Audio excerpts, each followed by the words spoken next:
Olá, meus queridos, como é que vocês estão? Espero que estejam todos bem. Aqui é o professor Tiago Meirinho trazendo mais uma videoaula maravilhosa para vocês. Olha, isso aí nem se acha, hein? Brincadeira.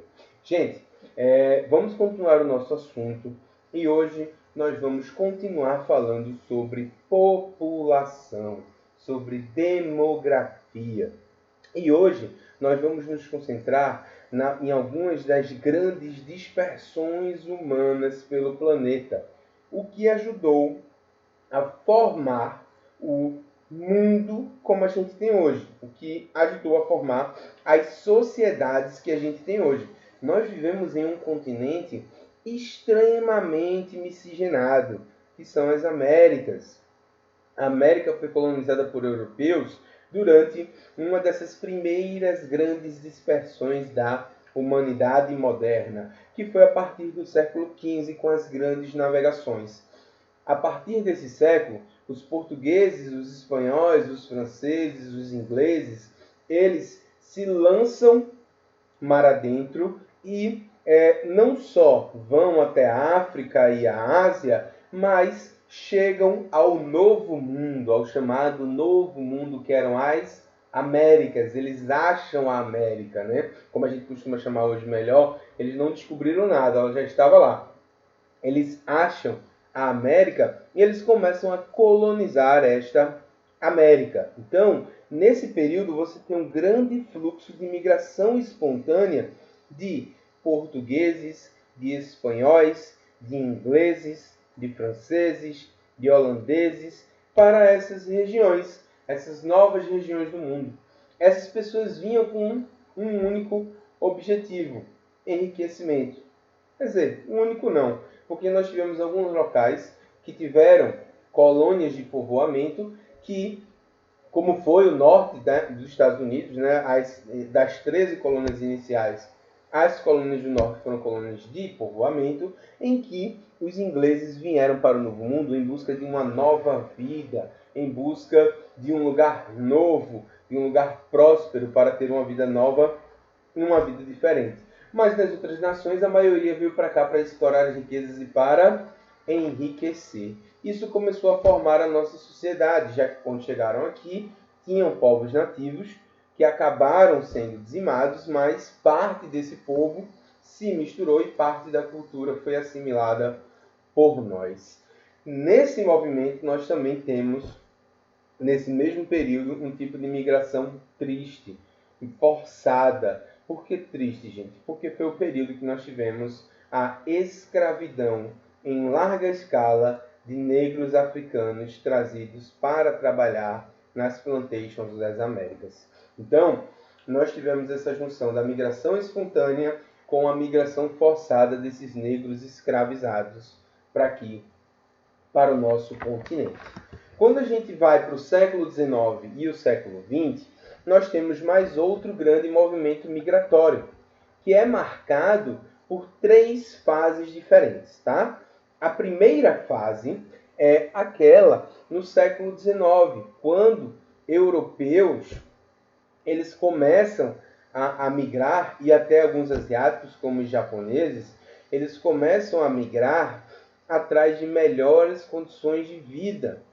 Poxa, professor, europeus vindo para as Américas buscando melhores condições de vida. Como isso parece estranho. Gente, a sociedade na época era diferente.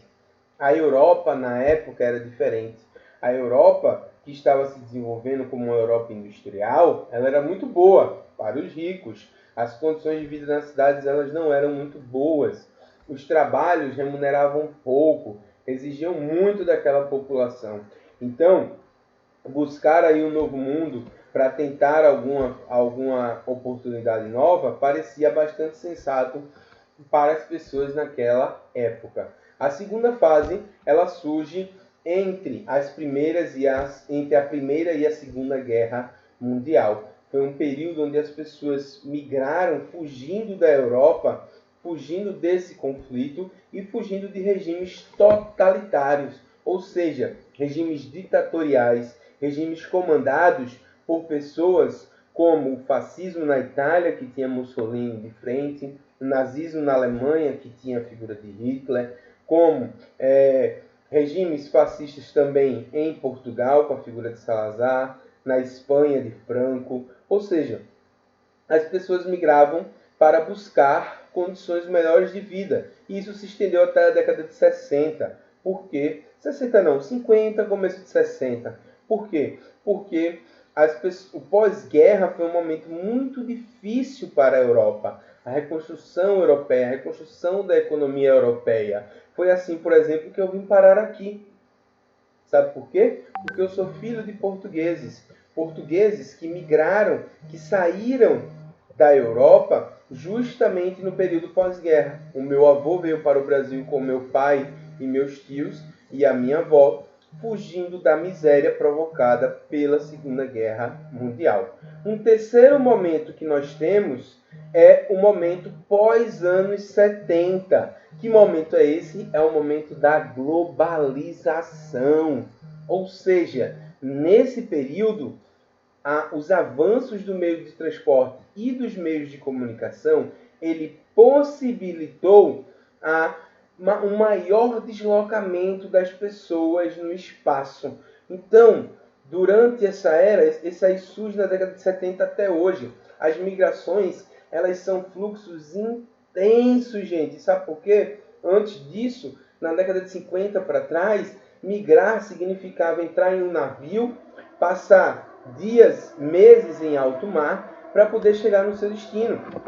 Hoje você entra num avião comercial a jato e em poucas horas você está no seu destino final. Um dos voos mais longos que tem saindo do Brasil para o Oriente, lá para o Japão, dura de 24 a 36 horas, ou seja, em um dia e meio no máximo, você está no seu destino. E isso comparados em aeroportos. Então, você não fica no alto mar, você não fica vários dias, né, numa viagem desconfortável. Não, você em poucas horas chega no seu destino. Então, a evolução dos meios de transporte e dos meios de comunicação possibilitou o aumento do fluxo de pessoas entre os continentes. Então, esse novo momento de imigração, ele é marcado justamente por essas pessoas que estão saindo do ambiente e procurando locais melhores para viver. A maioria delas vai migrar do local não tão bom para um local melhor. Obviamente, a gente sempre está procurando algo melhor. Tá? Normalmente, esse algo melhor ele tem um viés econômico. As pessoas vão migrar geralmente de países, de locais subdesenvolvidos para locais mais desenvolvidos. Também existe um movimento contrário. Que movimento é esse? Quando é que alguém migra de um lugar mais desenvolvido para um menos desenvolvido? Quando essa pessoa vai ocupar, por exemplo, cargos importantes em uma empresa. Quando essa pessoa vai receber um valor a mais por trabalhar nesses locais. O Brasil, por exemplo, envia diversos trabalhadores para Angola para trabalharem na construção civil, na área de tecnologia de informação, na reconstrução angolana pós-guerra civil. E essas pessoas ganham em dólar. Então é muito atrativo para elas irem para lá trabalhar. Assim como o Brasil recebe vários americanos, italianos, franceses, alemães, espanhóis, que vêm para cá para assumirem cargos de gerência, de diretoria de empresas multinacionais, recebendo a promoção, recebendo um dinheiro maior. Para finalizar esse assunto, eu queria falar com vocês sobre uma coisa muito triste. No mundo atual, a gente também tem um problema muito sério com a questão das intolerâncias religiosas, com a questão da intolerância política, com a questão das guerras e dos conflitos. E isso faz com que nós tenhamos uma categoria de imigração forçada, que são os refugiados. O que é que são os refugiados? É muito importante destacar eles, porque muita gente tem uma visão preconceituosa, achando que refugiado é uma pessoa que sai do seu local porque quer, que está ali fazendo aquele movimento migratório para se aproveitar de alguma coisa, ou então é um criminoso que está buscando alguma oportunidade. Não, essas pessoas estão fugindo da morte certa.